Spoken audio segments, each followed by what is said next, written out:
Il Cagliari chiude il girone d'andata con 15 punti, si pareggia 1-1 a Lecce, ma non possiamo essere contenti. Problemi e troppe lacune che bisognerà affrontare per cercare di salvarci nel girone di ritorno.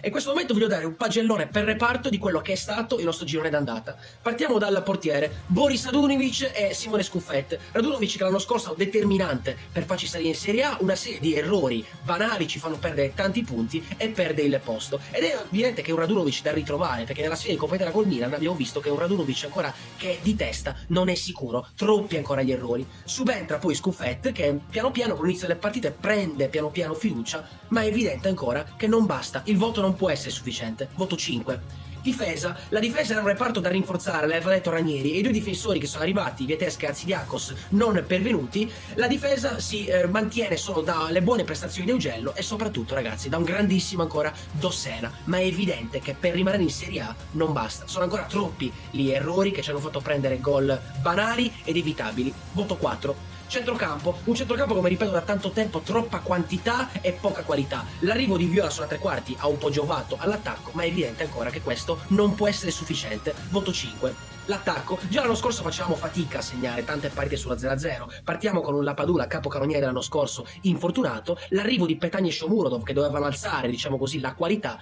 non è stato così perché Shomurodov molto spesso non pervenuto e Petagna, l'abbiamo visto anche ieri, lotta come un guerriero ma non vede la porta. E quello che ci salva, che ci ha salvato più volte, è ancora San Leonardo Pavoletti, pensate, dato per partente possibile quest'estate. È evidente che bisognerà fare qualcosa sul mercato, perché bisogna, se vogliamo in Serie A, bisogna cercare di fare gol. Voto 4,5. Claudio Ranieri, ai tifosi sicuramente non è andato giù quel suo sorriso alla fine della partita con l'Empoli 0-0. Doveva essere forse un pochettino più arrabbiato per una partita che si poteva e potevamo vincere. Sicuramente pesano su di lui le scelte di aver avallato l'acquisto principalmente dei due difensori, Vietesca e Arzidiakos, che dovevano essere i difensori che dovevano darci quell'esperienza in più, e così non è stato. A volte cambi che sono forse troppo tardivi, formazione iniziale forse troppo rinunciataria. È evidente che anche mister Ranieri può fare qualcosina di più e ci si aspetta qualcosina di più. Voto 5.